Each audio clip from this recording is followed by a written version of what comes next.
Good afternoon, everyone.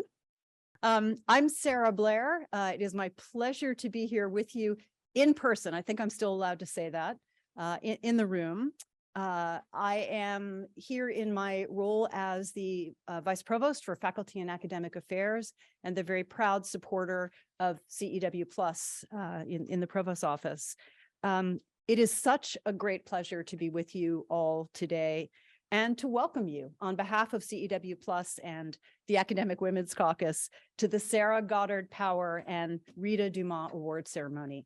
I'm guessing that everybody in this room, I see the smiles on your faces, you probably know a bit about the history, the background, the context of this event, but I'm going to go there anyway because I think it's important. The two awards we're celebrating today originated as the Academic Women's Caucus Awards. They were first presented in 1984. There are, in other words, I just want to pause to note, almost 4 decades of past honorees. It is also our pleasure to remember. And you'll see in the booklet, the lovely booklet for this gathering, you'll find a list of those esteemed recipients from over the years, as well as the order of events for today's conversation.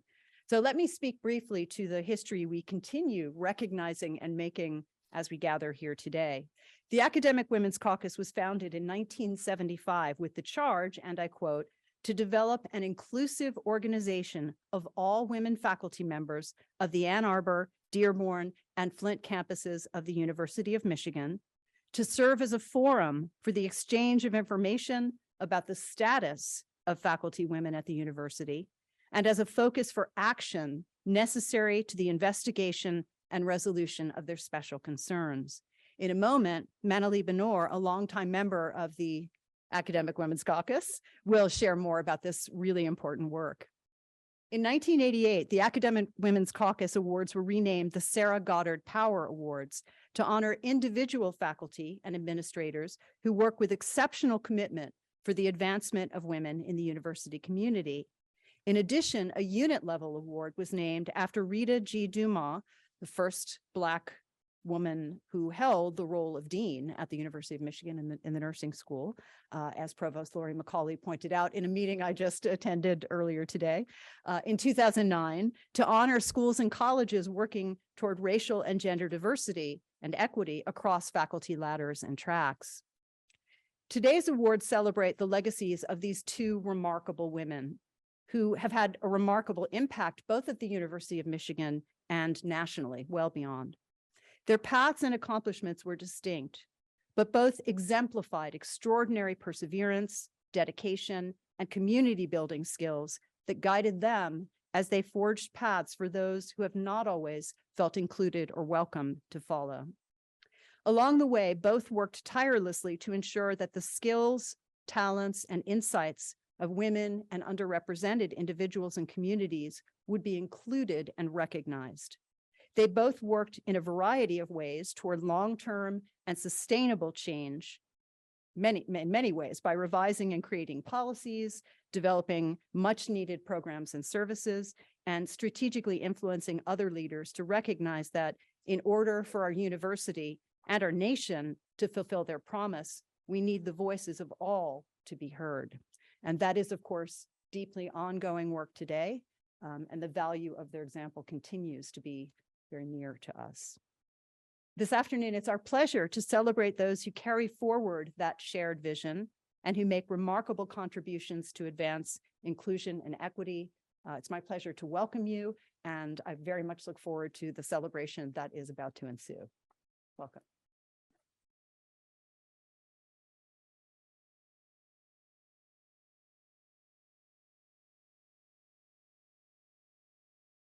Hello, everybody. I want to welcome you as well to the Academic Women's Caucus ceremony for the Sarah Goddard Power and Rhetaugh Dumas Awards. I just got cataract surgery, so while I can read this, I actually can't see any of you. So I'm Manali Benor, and I've been a member of the committee or chair or co-chair of this committee for almost 20 years.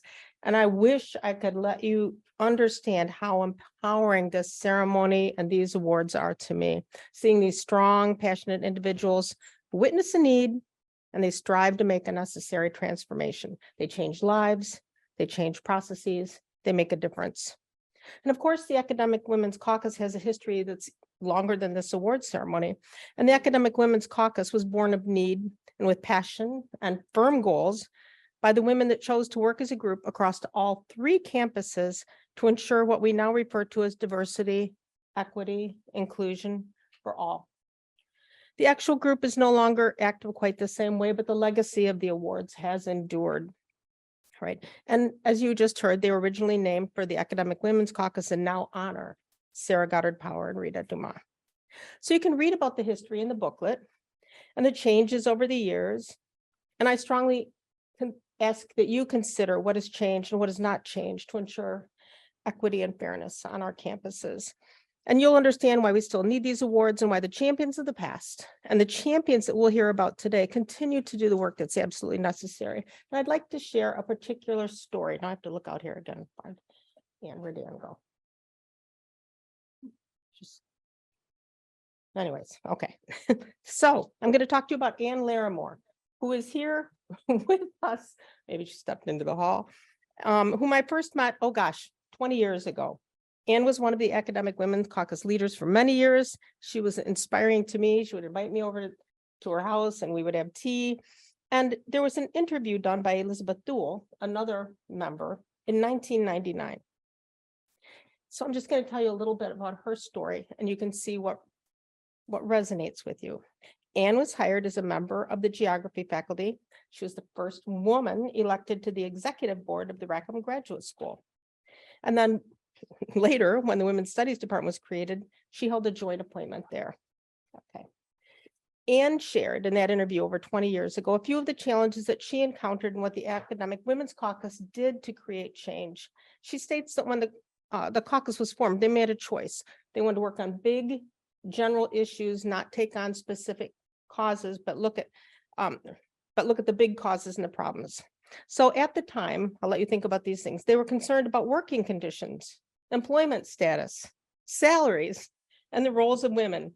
And she shares memories and some thoughts, often things that we're still thinking about. Another one was the question of childcare or lack of it. And of course, during the pandemic, this was clearly a major issue and impacted women and particularly anyone who cared for others at home. She mentions pregnancy because she was afraid she would lose her job. So when she had to go to meetings, she would scoot down in this giant shapeless dress so that no one that came in later would see that she was pregnant. So that has certainly improved. They were concerned about tenure and promotion. And she stated back in 1999 that after 30 years, you'd expect to see equivalent numbers of women and men in the students as well as the faculty. While things are better, we're still asking some of those questions. She talks about sexual intimidation, another issue we continue to work on.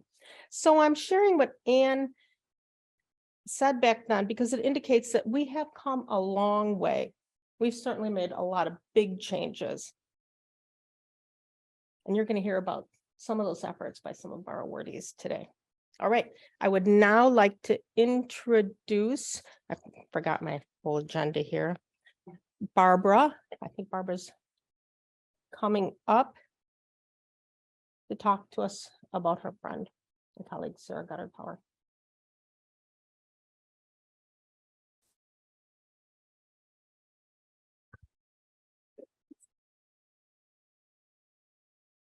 Good afternoon, everyone. My name is Barbara Tucker, and I have been asked to say a few words about Sarah Power.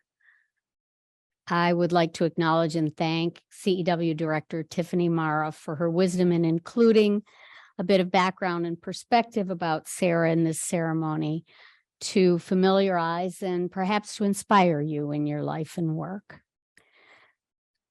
Sarah Power was not a historical figure from the distant past. Had she lived, she would be our contemporary.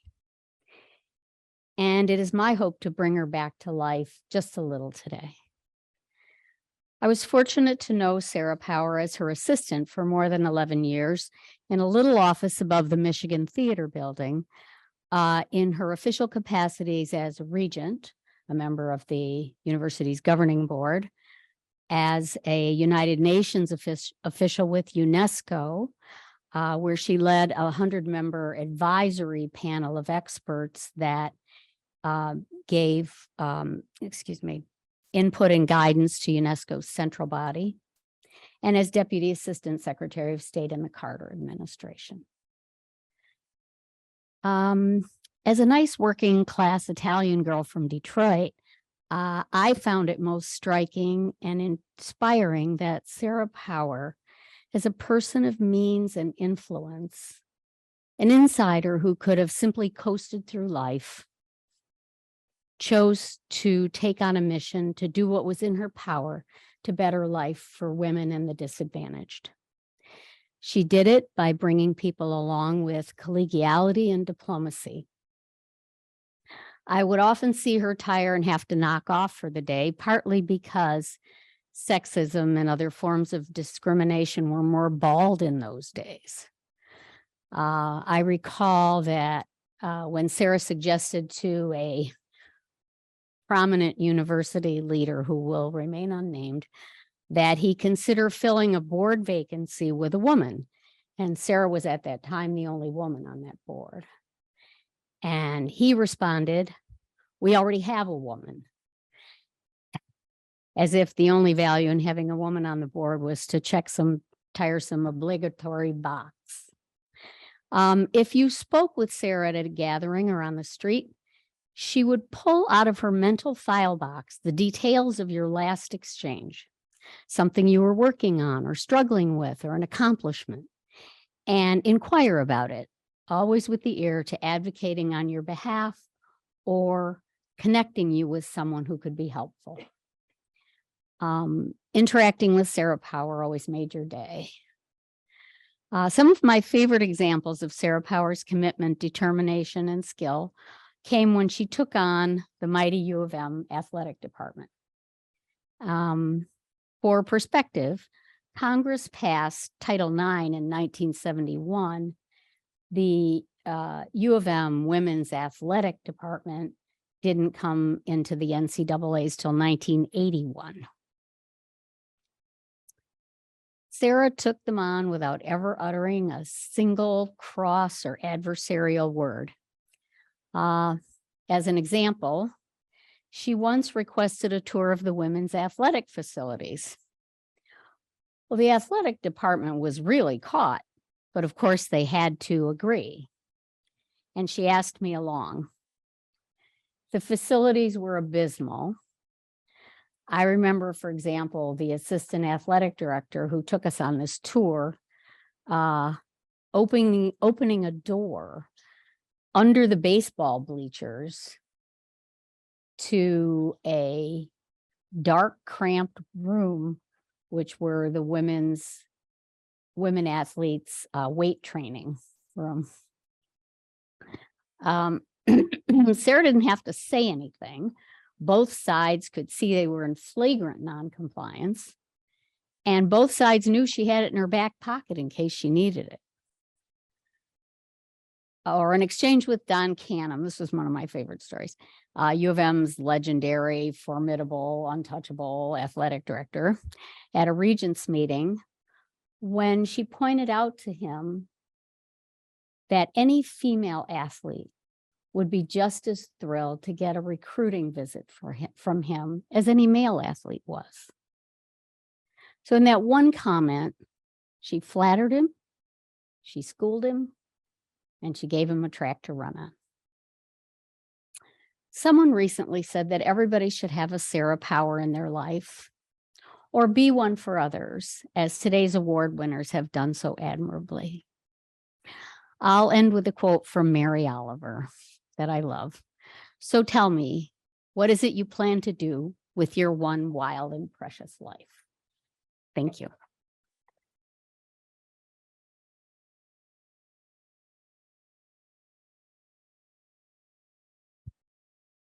Hello, my name is Tiffany Ma. I'm the director at the Center for the Education of Women, also known as CEW+. It's my honor to be here today presenting the remarks of Adrienne Dumas, who is the daughter of Rhetaugh Dumas.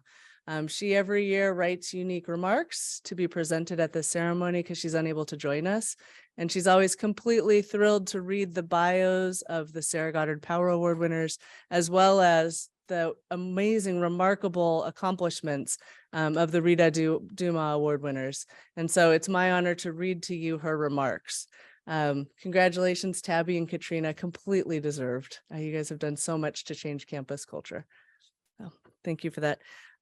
So this is again Adrian's remarks. So I'm going to say aye, but all right. So good afternoon, University of Michigan administration, faculty, staff of the Office of Diversity, Equity, and Inclusion, Sarah Goddard Power Award recipients, family, friends, and distinguished guests. I am Adrienne Josephine Dumas. I hold a master's degree in social work, graduating from Columbia University School of Social Work, located in New York. Prior to retirement, I served as an advocate for constituents of Congresswoman Lynn N. Rivers, Democrat, former 13th Congressional District, as a caseworker, fielding inquiries related to immigration and other federal agency issues, intervening as a liaison to resolve cases, representing her at various events, meetings, and fulfilling other commitments on the Congresswoman's behalf. I'm honored to be with you here today in honor of Dr. Rhetaugh Graves Dumas, my mother, former Vice Provost for Health Affairs and Dean for the School of Nursing at the University of Michigan for 22 years. Dr. Dumas served on the National Bioethics Commission appointed by President William Clinton and was inducted into the National Academy of Science along with her other accolades. Dr. Dumas was a phenomenal Black woman, nurse, leader, mentor, pioneer, and a loving mother. I learned early that I would be sharing her time and her love with the world as she had a destiny to fulfill. She was born November 28th, 1928, in a racially segregated city, Natchez, Mississippi. Her mother was Mrs. Josephine Bell and her grandmother was Mrs. Julia Russell. Josephine did volunteer work at her church, Red Cross, and served Black soldiers meals and listened to their stories about their personal lives and surviving racism in the military. She often gave her counsel about their issues. Josephine attended the Tuskegee Institute in Alabama, earning her bachelor's degree in teaching. She taught the 4th grade in one of the elementary schools. Rheta grew up and became a world-renowned nurse who pioneered uncharted courses as the first Black, first woman, first nurse to serve in her various positions, following her attaining academic pursuits, including her doctorate and master's degrees. Many critics said Rheta would fail before she even exhibited her professional skills, talents, intellect in performing her various roles. She persevered, overcame challenges, and finished with flying colors, and most of her endeavors were met with successful outcomes. She always had an ear to listen to faculty, students, employees of universities, organizations, and businesses. Many would seek her counsel about handling racism, sexism, and other issues addressing equality. Through her many promotions, she positioned herself to wage war on aforementioned issues and promoted great progress in these areas. Rhetaugh Graves Dumas was a phenomenal Black woman, mother, nurse, advocate, scholar, and humanitarian. Rhetaugh Graves Dumas and I were each other's, wind beneath our wings. I'd like to congratulate 2023 Rhetaugh Dumas Progress and Diversifying Award recipient, the Office of Diversity, Equity, and Inclusion, for their exemplary accomplishments, which carry on Rheta's legacy through implanting strategies to promote equitable work and associative environments. I know Rheta's spirit is, oh yeah, let's give them applause. I mean, they'll be back up, but I know Rheta's spirit is shining strong and bright over you today, celebrating your great achievements. Thank you for your time, courtesy, interest, and commitment to continuing Rheta's legacy. What I appreciate, and this is now me talking, switching characters now. So what I really appreciate about Barbara's participation, which she's done now for 5+ years, as well as Adrian's participation, and another family member used to come from DC, but wasn't able to make it this year, is that through their stories and their legacies that they remember of these individuals, we see why these awards are so important. And we see how the recipients of these awards are continuing the legacy of these amazing women who had such a remarkable history and impact on the University of Michigan. And so thank you for allowing me to read Adrian's remarks, and I'll turn it back over to Mary Lee.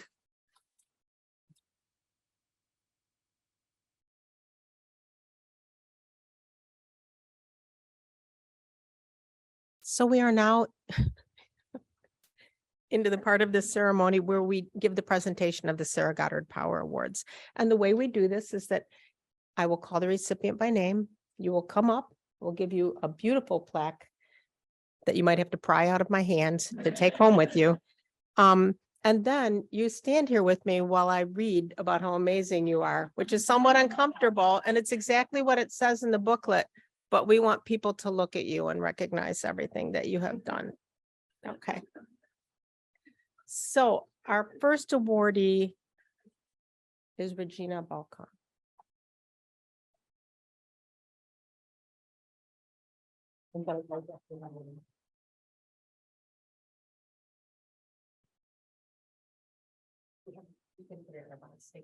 This is beautiful, isn't it?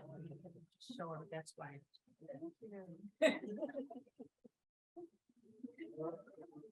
Okay. Should I hold it like? Yes, that's, and I'll try to stand way out of the photo. You can stand wherever you want. Regina is an associate professor and associate chair for graduate studies in ecology and evolutionary biology department, U of M. You are, so now I say you, like I'm talking to you. You are an NSF and USDA funded ecological geneticist whose interdisciplinary work dissects evolutionary and genetic mechanisms that underlie plant persistence to global change. You teach a large undergraduate genetics course, and you have led the EEB graduate program, especially during the COVID pandemic. She has served as primary mentor to 11 women graduate students or postdoctoral researchers and has provided research experiences for over 50 undergraduates in your lab. In addition to her scholarship, teaching, and service, she's been a strong and vocal advocate for women and other systematically marginalized scientists in ecology and in evolution. In collaboration with Megan Duffy, co-created Diversify EEB, a publicly available database of over 1,800 women and or other marginalized scientists to help search committees and award committees and editors of journals build a diverse candidate pool for critical career building opportunities. Many sister sites were inspired by Diversify EEB, including micro, immuno, chem, earth, and plant sci, highlighting the impact of that on so many other scientific disciplines. You served as the inaugural chair. Just like reading it with me. I love this. Of the American Society of Naturalist Diversity, Equity, and Inclusion Committee, which performed a demographic study of the evolution tri-societies, which is evolution, naturalists, and biodiversity, and improved inclusion for historically excluded scientists at the yearly evolution meetings. She helped develop Safe Evolution, which includes a code of conduct, reporting structures, and consequences for harassment at conferences. I like that consequences part. As the DEI chair, she conceived of the new Tri-Society Inclusiveness, Diversity, Equity, and Access IDEA Award for evolutionary biologists who have made critical DEI contributions. And your advocacy for women, other marginalized sciences has included formal scholarship on gender bias in publishing and the promotion of women and underrepresented plant biologists at symposiums and in special journals, engaged in advocacy via social media, including blog posts and podcast interviews on gender bias in the sciences, and have provided commentary on gender discrimination for outlets. So we congratulate Professor Balkan as a Sarah Goddard Power Awardee. Thank you. No, I didn't find that.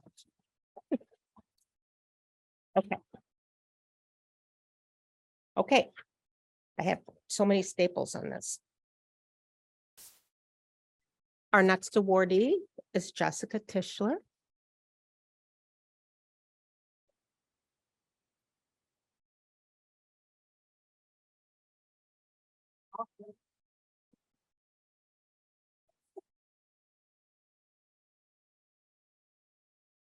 They're so beautiful.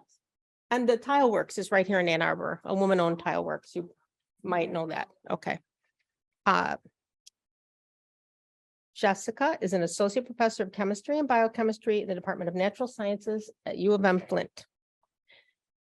Jessica started at U of M Flint in 2001 and is the primary instructor of organic chemistry lectures and labs, as well as capstone seminar courses. and has held numerous service roles within the department and university, including 6 years as chair of the Department of Chemistry and Biochem.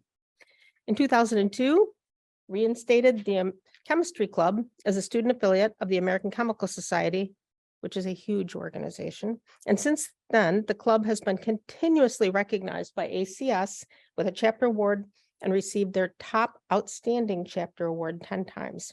You proudly served as their advisor for over 20 years, and you actively work to support students and make sure they do outreach in the community. As faculty advisor, you've helped the officers in the group find their voice and confidence as leaders as they work to inspire and motivate their other members. And it's not by accident that over half of the officers have been women. In 2012, you were asked to participate in the Michigan ACE Women's Network Discussion Group. You were asked to be the founding faculty co-chair of the Flint Women's Commission in 2014. And in this role, you and Rhetaugh Patel, the staff co-chair, served as the institutional representatives of the Michigan ACE Women's Network for Flint. She's also an organic chemistry module developer for ACS Green Chemistry Institute and serves on the Green Chemistry Commitment Advisory Board for Beyond Benign.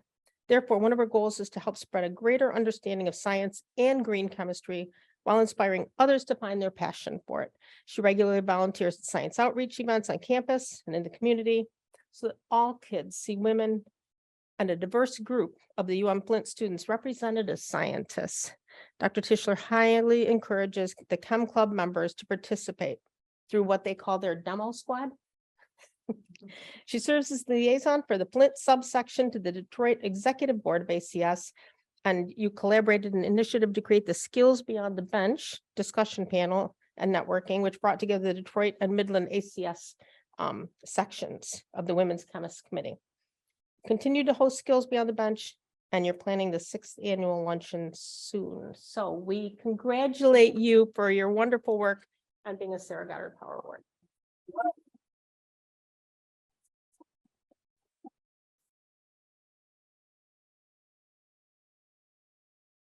I'd like to now ask Monique Ward to come forward.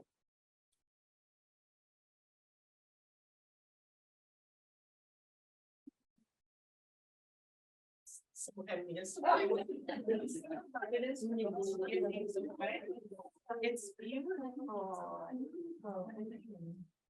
Okay.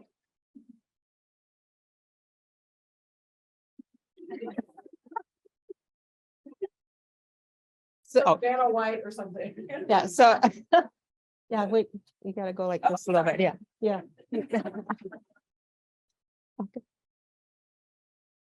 Monique Ward is an Arthur Furnow Professor of Psychology at the University of Michigan, where she's been on faculty for 26 years. Developmental psychologist whose research examines parental and media contributions to gender and sexual socialization for U.S. youth, with a special focus on gendered sexual scripts and objectification. Your work explores intersections between gender ideologies, body image, race, sexuality, and you use a range of methods, including content, surveys, and experiments to demonstrate that heavier media exposure is associated with the greater acceptance of stereotypical gender and sex roles, and that endorsing these roles and scripts has implication for young people's well-being. And it's linked to greater psychological stress, diminished sexual agency, and greater acceptance of rape myths and sexualized aggression. And although your work has been published in more than 30 different academic journals, you've worked to compile and disseminate findings to parents, educators, and the other stakeholders, the true recipients of this work. You served as a member of the APA task force on the sexualization of girls, and you helped develop their widely distributed report. You worked with Common Sense Media to review and summarize research on media and children's gender beliefs, and also as a consultant for their reports on media and children's racial attitudes. You've developed invited presentations on these topics for policymakers, including a program for Fisher-Price and a summit at the Obama White House. You're the recipient of many prestigious national awards, including the Distinguished Leader for Women in Psychology Award from APA, the Committee on Women in Psychology, the APA Carolyn Wood Sheriff Award for substantial contributions to psychology of women and gender, and some Ford Foundation fellowships. Her service to the Jeez. Her service to the field covers numerous issues relevant to the lives of girls and women. You serve as the Associate Editor of Psychology of Women Quarterly. You were the Associate Editor of the APA Handbook of Sexuality and Psychology, and your distinguished mentor and teacher. You have chaired 21 dissertations, 32 honors theses, and you were the 2020 recipient of the APA Raymond Fowler Award for Excellence in Graduate Mentoring. So we congratulate you, Professor Ward, as a Sarah Goddard Power Award for 2022.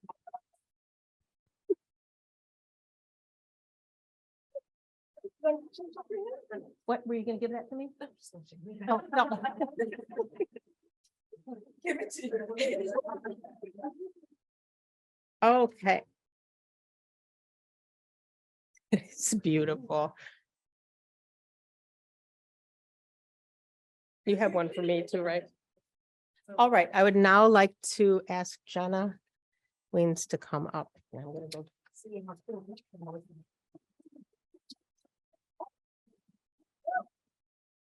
It's beautiful. And I know this one's a blue jay, right? That's one of the biology people. Okay. Jenna is an associate professor of computer science and engineering, co-director of Precision Health, and associate director of the Artificial Intelligence Lab at U of M.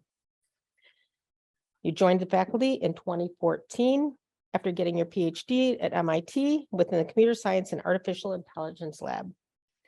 You had the Machine Learning for Data-Driven Decisions group at U of M, consisting of nearly a dozen PhD students, and your primary research interests are at the intersection of machine learning, data mining, and healthcare.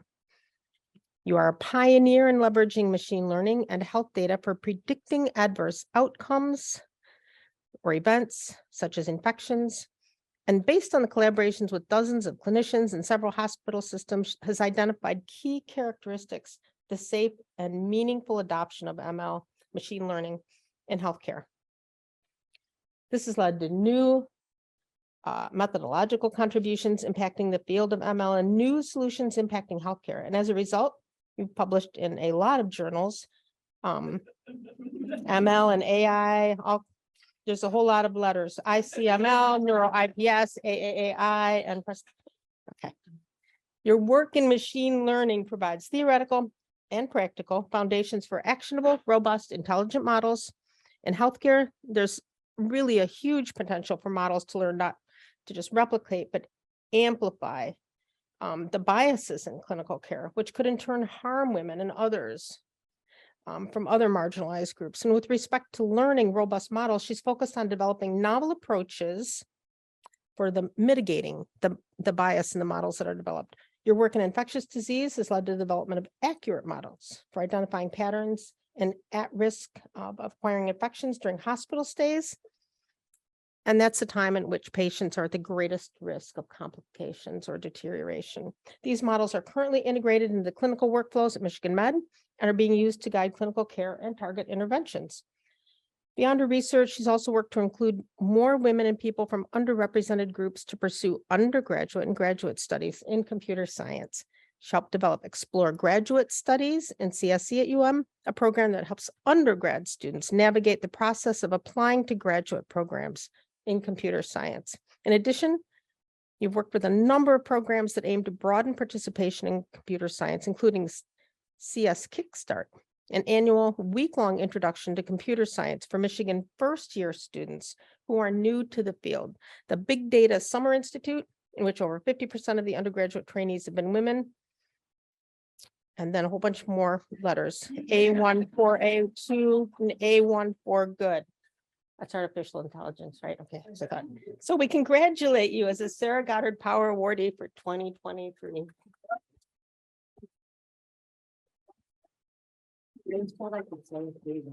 Can she say a few words? Sure.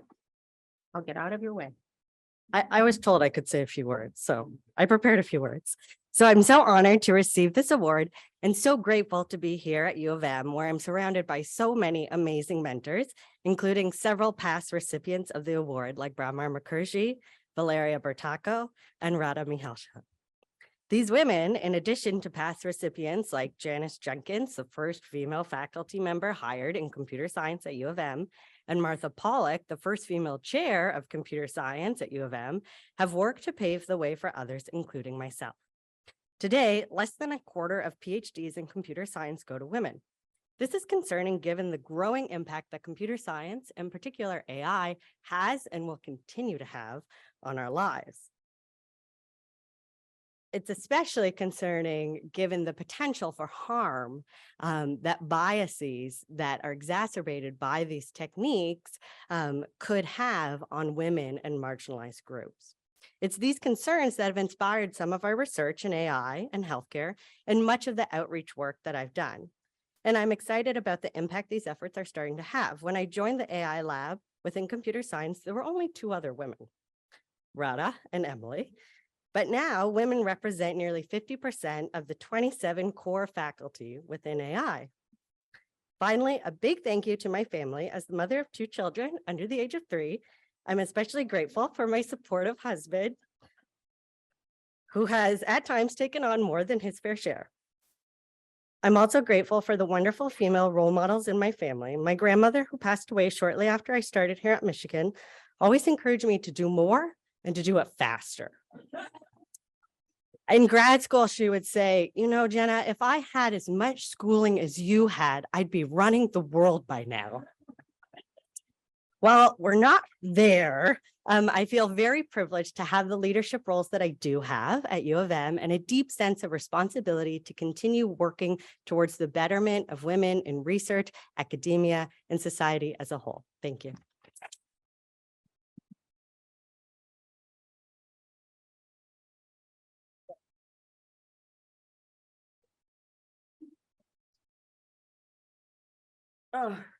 So we're going to ask all the other recipients to come if you have remarks. Well, at least stand with your students and your, no, not yet. We'll get that, but just in case, I know you brought your family, and please stand and have your folks. We'll start with you, Monique, and then we got Jenna. Just stand and let your people be recognized. And my friend Jennifer and husband and my friend.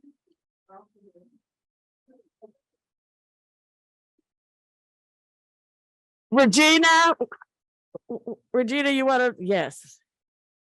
I'll take a minute and wanted to thank Betsy Jabir who couldn't be here. She's on the wrote my nomination. She is home with a sick kid, so we all know that. And so I just want to thank Sandy Alberto, the powerhouse that she is. If you guys ever get a chance to be on a committee with her, she will raise up all of you. So thank you, Sandy, who is also one of my co-chairs. And to Mary Joseph Helski, the legend of Glenn and beyond. Thank you so much for your support over the years, as well as writing my letter support for this. Wow. To Monique Wilhelm, my partner in crime for just about everything that I was mentioned on there. And my co-advisor for 15 plus years with the chemistry club. One person who isn't here is Catherine Wilhelm, a past student who was both president and now graduate student here pursuing her PhD in chemistry. And thank you to my family, my mom and dad. Where? And Thank you. they're giving my support. And you know, when I said I wanted to become a chemist, the first in the family, they never said anything that sounded unusual. But always supported all those long hours of. Thank you. And Jessica? I didn't prepare any remarks. Well, first of all, I want to thank Trisha Whitcup, who is my department chair, who wrote my nomination letter, and my partner in crime for the grad program, Nathan Sadowski, and my husband, Jamie Estel, who has spent many hours taking care of our kids and helping me in all of my endeavors. My worker or contributor to Diversify ED is Meg Duffy, who she just left the room, but she was here with us. But I really would like to thank everyone here. It's very humbling for me to be in this room with people who serve the bedrock of our DEI mission at the University of Michigan. So thank you.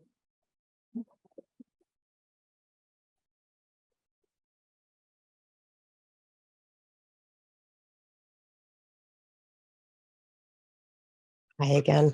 I wanted to point that Anne is wearing the pink sweater here. Anne, I think you stepped out of the room. Were you? And so you didn't hear the heartwarming story I told about your interview, and it had moved people to tears, and we had to get Kleenex. All about your interview with Elizabeth and the changes that you discussed back then. I just wanted people to know that that's Anne.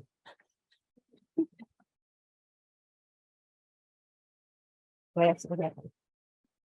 So now we have the presentation of the Rhetaugh Dumas Progress in Diversifying Award. And so I'd like to ask the two people who are representing that office to come forward.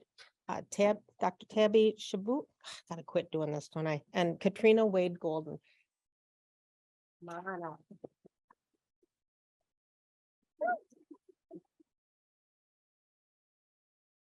This award is in, I'll let you.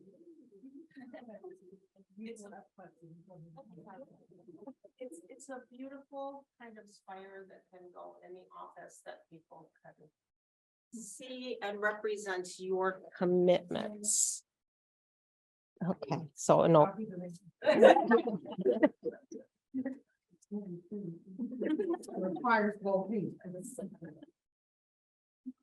So I won't say you about the office because then that might be odd. So I'll just say the office.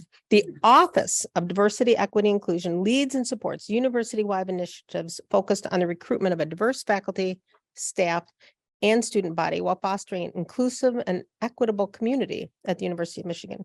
The vision of the office is to envision a diverse university where all thrive and excel. Key to this campus-wide leadership is the DEI strategic plan effort. In 2021 to 2022, ODEI, which is the acronym, conducted a year-long evaluation of the university's first 5-year DEI strategic plan 1.0, which ran from 2016 to 2021. And results were recently presented to the campus community and can be found on the diversity website. Data presented on faculty representation during the report session showed that the number of women and people of color increased from 2016, with the exception of Native American tenure track faculty. It said that the university's faculty hiring efforts were more diverse during one, with a higher percentage of people of color hired during the timeframe than in the prior decade. So clearly successful. As one of the many efforts across the campus that focuses on recruiting and supporting diverse faculty, the university established a program at the launch of DEI-1 to recruit and support faculty across campus and beyond, whose research addresses diversity, equity, and inclusion with an emphasis on cutting edge and next generation scholarship. Designated as University Diversity and Social Transformation professors, these faculty are affiliated with the National Center for Institutional Diversity, NCID, and these diversity scholars have a network. They have access to special activities and resources for promoting and supporting their work, as well as to scholarly collaborations within diversity scholars.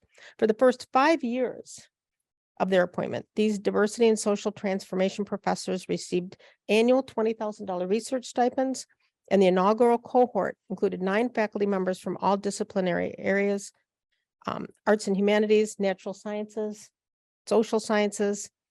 And as of September 2022, there's been 4 cohorts with a total of 27 UDSTPs. This and many other faculty recruitment efforts will continue into the next 5-year strategic plan, which will launch in fall 2023. I just want to add that having a goal of increasing diversity and actually making progress in getting there are 2 very different things. Very, very different. So congratulations on making progress and moving the needle. That's very impressive. So we congratulate you. for being the unit that received the 2023 Rhetaugh Dumas Progress in Diversifying Award.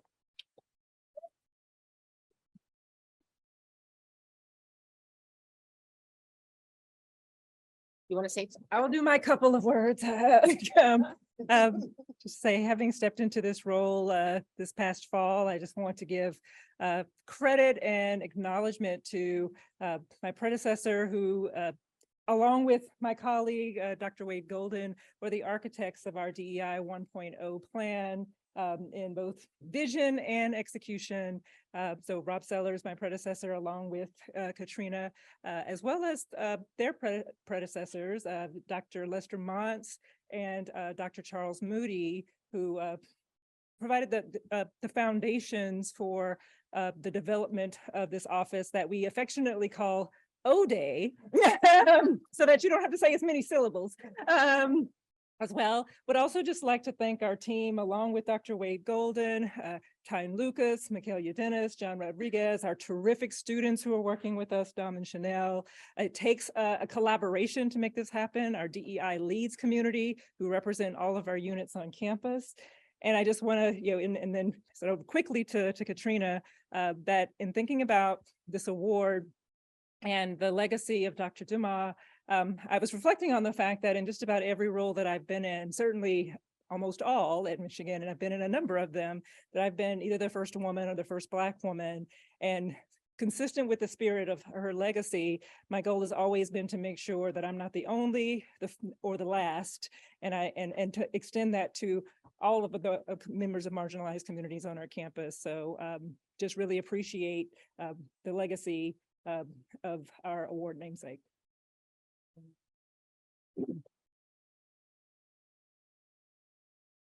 Well, Tabby, you really covered it pretty much. So thank you so much for that. And I am so happy and grateful to have Dr. Chavis as a wonderful partner in this work.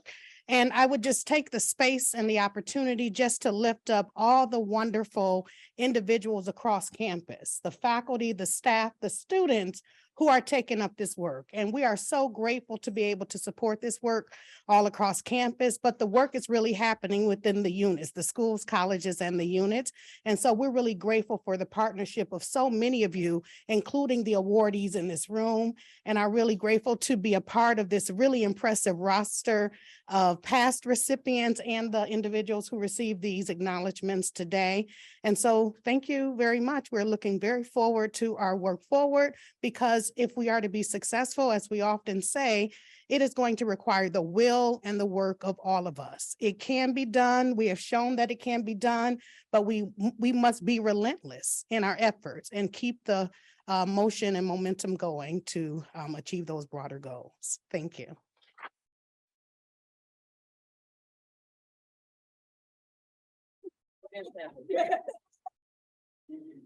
It is very heavy. I'm Pat Coleman Burns, the co-chair with my wonderful colleague, Mary Lee Benoit, and we've been on this journey to continue Ann Laramore's work. I mean, we really must bring together the beginnings of this event as early as the 70s in your interview in 1999. And so it's my task to do the closing remarks.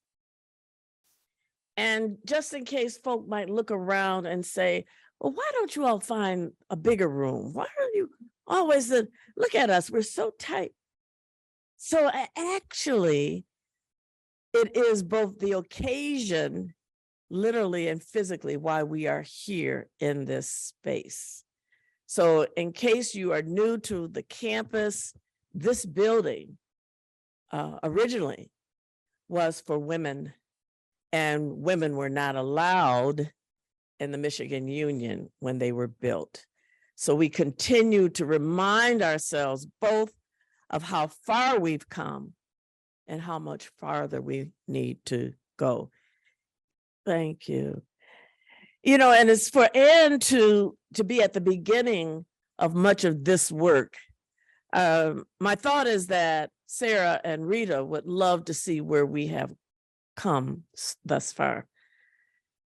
This is, and Anne is here that she might benefit from the accomplishments of this university and of these women who continue to be about the work and continue to push the envelope.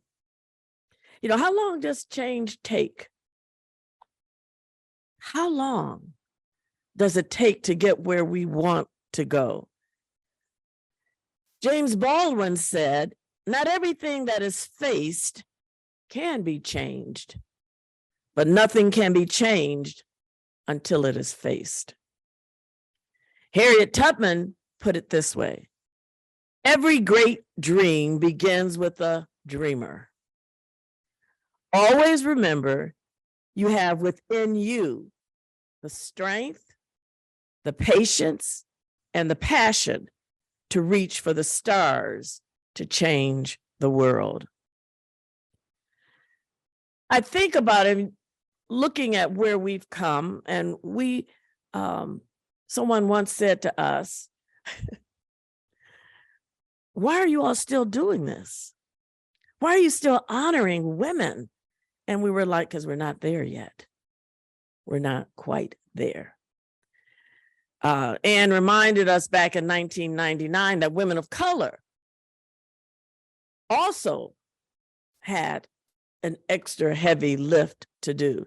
So Rhetaugh would tell me that as Black women in nursing, that even the dormitories at the time, and I don't know what the years were, Black nurses tended, and sometimes the students that have to live back in the Black community because they were not also welcome in the dorms. We don't want to hear that history, but it really is important to understand where we've come from and what we've achieved and how far we have to go. So the Center for the Education of Women, and please give a hand to the director, Dr. Tiffany Marr,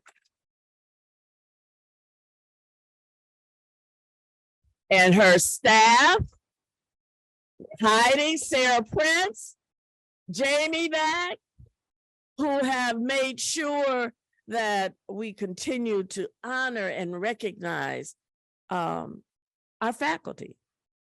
I think much, and that's extremely important in all the work that we are doing here, is that originally, and it's, I guess it was Mary Lee that talked about, if you go back and read Anne Laramore's interview in 1999, and all the work that was done around what the meaning of the President's Commission on Women at that time, and then the Academic Women's Caucus, was that it was seen that CEW should be a place for returning women. How old did you say your children were?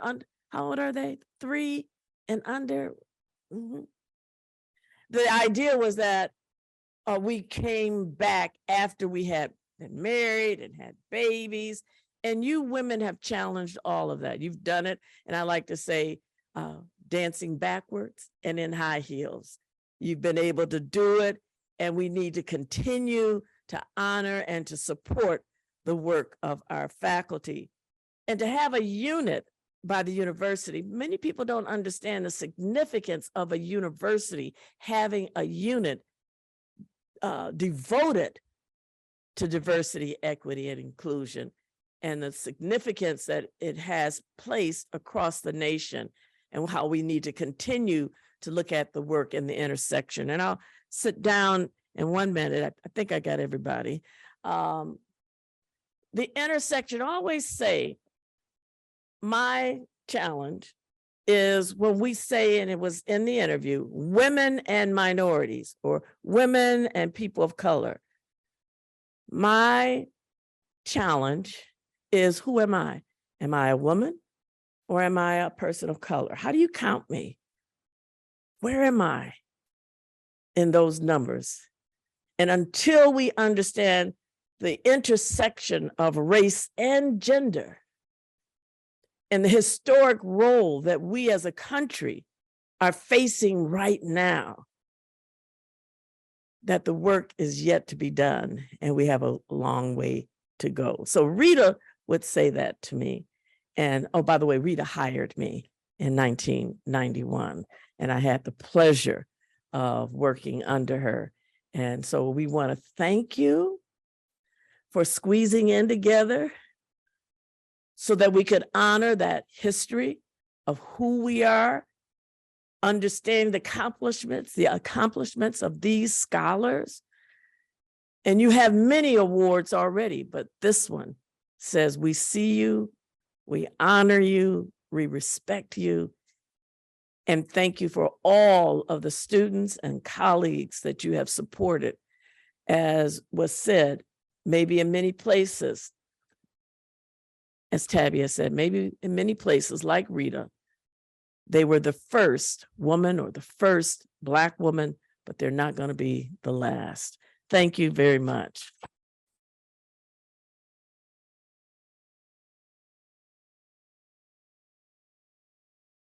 Yeah. This award for many years has been sponsored by many offices across the university, including the Center for the Education of Women, College of Arts, Sciences, Letters at U of M Dearborn, Human Resources, particularly Tammy Strickman, Office of the President, Office of the Provost. I'd like to acknowledge Provost Lori McCauley is here in support of this award. And so just wanted to make sure she was acknowledged in the room. So we have, I don't know if you picked up the tan piece of paper off the front desk. If you haven't, grab one. We have a special performance today by Pamela Ryder-Feenstra. She composed a new piece that's going to be played for the first time to a public audience called Empowered.